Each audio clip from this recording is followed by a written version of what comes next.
Hi everyone. हम यहाँ आज बात करेंगे यहाँ सेंटर ऑफ मास की। सेंटर ऑफ मास बेसिकली क्या है?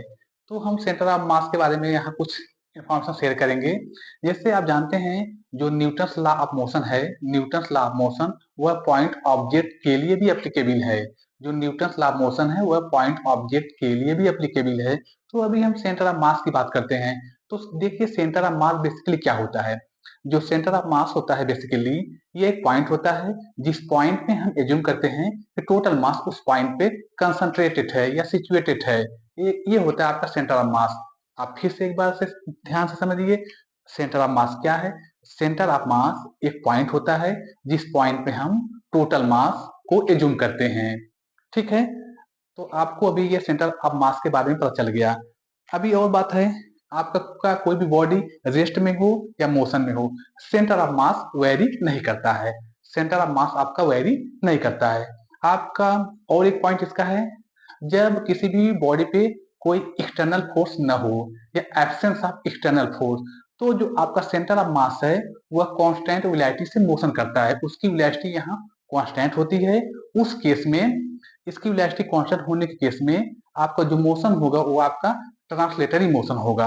बात समझ में आई? ये जो मोशन होगा आपका ट्रांसलेटरी मोशन होगा। और इसके जो प्रॉपर्टी है सेंटर ऑफ मास के, कोई अगर आपका स्मॉल बॉडी है या नॉर्मल बॉडी है, कोई आपके पास बॉडी है जिसका डायमेंशन नॉर्मल है, तो उस केस में सेंटर ऑफ मास और सेंटर ऑफ ग्रेविटी दोनों कोइंसाइड कर जाते हैं। ये तो बात हुई सेंटर ऑफ मास क्या है, आपको समझ में आई। सेंटर ऑफ मास बेसिकली एक पॉइंट होता है जिस पॉइंट पे हम टोटल मास को एज्यूम करते हैं। ठीक है, अभी हम एक हमारे पास एक न्यूमेरिकल हम यहाँ सॉल्व करते हैं। हमारे पास एक डिस्क है, हमारे पास एक यहाँ यूनिफॉर्म डिस्क है और जिसका रेडियस आर है। हमारे पास यहाँ एक यूनिफॉर्म डिस्क है जिसका रेडियस आर है।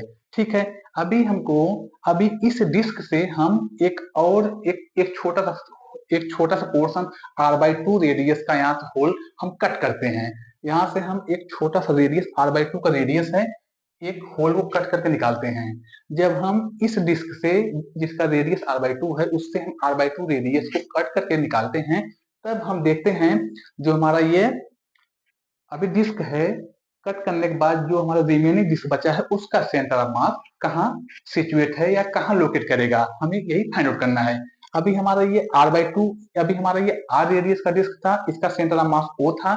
हमारा ये r/2 रेडियस का एक और डिस्क हम जिसे कट आउट कर रहे हैं उसका रेडियस r/2 है, तो हमें मालूम है कि इसका सेंटर ऑफ मास O1 है, आप O1 है और इसका सेंटर ऑफ मास O है। लेकिन जब हम इसको कट आउट करके बाहर निकाल लेंगे तब इसका सेंटर ऑफ मास कहाँ सिचुएट करेगा। तो अभी देखते हैं क्या करते हैं।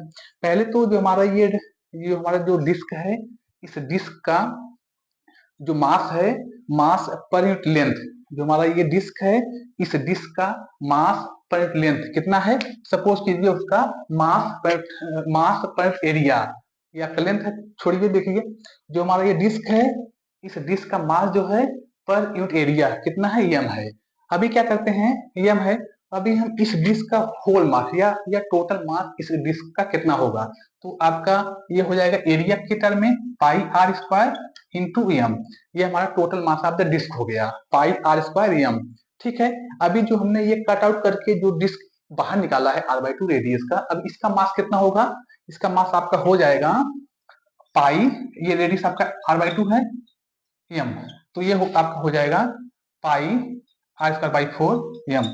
ये जो हमारा जो मास है पाई r²4 इंटू एम, ये हमारा मास जो हम ये जो हम कट किए हैं r/2 रेडियस को, उसका ये मास है। तो ये हमारा पाई r²m, ये किसका मास है, ये होल डिस्क का मास है।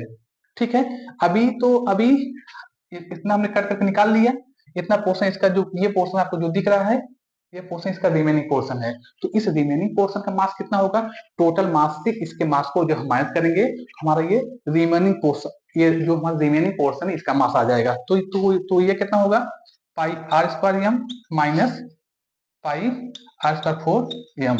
अब ये हमारा हो जाएगा 3 पाई r²m/4। ये हमारा जो मास है, ये मास हमारा रिमेनिंग पोर्शन हो गया। ठीक है, ये हमारा मास रिमेनिंग पोर्शन हो गया। ये हमारा total mass of the disc है, ये हमारा मास जो हमने कट आउट करके निकाला वो इसका मास है, और जो जो कटआउट, अब ये जो रिमेनिंग मास था डिस्क उसका है, ये जो हमने कट आउट करके ये जो डिस्क का मास जो हमने निकाला है, ये हमारा मास होगा माइनस, क्योंकि हमने यहाँ से इसको यहाँ से बाहर कर दिया है। तो अभी हमको क्या करना है, इस डिस्क का सेंटर ऑफ मास हमको फाइंड आउट करना है, जब हमने r/2 कट आउट करके निकाल लिया है। तो उसके लिए भी हम क्या करते हैं, देखो जो हमारा सेंटर ऑफ मास होता है बेसिकली उसका x कोऑर्डिनेट हम यहाँ फाइंड आउट करते हैं। वह कोऑर्डिनेट के लिए क्या यूज करते हैं, m1 x1 plus m2 x2 by m1 plus m2। ये x कोऑर्डिनेट जो है वो आपका रिमेनिंग पोर्शन का centre of mass find out करने का फार्मूला है। हाँ देखो, जो हमारा ये सर्कुलर डिस्क है, इस सर्कुलर डिस्क से हमने r/2 रेडियस का एक और डिस्क कट आउट किया, तो जो उसका ये रिमेनिंग डिस्क बचा, जो ये इसका जो रिमेनिंग पार्ट बचा, उस रिमेनिंग पार्ट का हम centre of mass find out करेंगे। तो उसके लिए हम यहाँ x कोऑर्डिनेट फाइंड आउट करते हैं। जो हमारा x कोऑर्डिनेट है वो m1 x1 plus m2 x2 by m1 plus m2, ये फार्मूला है। इस फार्मूले से हम जो हमारा रिमेनिंग पोर्शन है उसका सेंटर ऑफ मास कैसे फाइंड आउट करेंगे। तो आप देखिए इधर जो मास हमारा m1 है वो टोटल मास अब डिस्क है, टोटल मास कितना इसका यहाँ है, पाई r स्क्वायर m।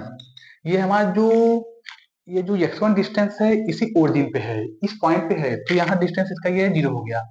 अब बात करते हैं जो हमारा ये m2 है वो नेगेटिव मास होगा। नेगेटिव मास होने का रीजन है कि हमने इसमें से कट करके इससे माइनस कर दिया, कट आउट कर दिया, कट आउट करने की वजह से वो नेगेटिव मास हो गया। तो नेगेटिव मास जब हो जाएगा उसका मास हो जाएगा आपका ये पाई r स्क्वायर बाई 4m।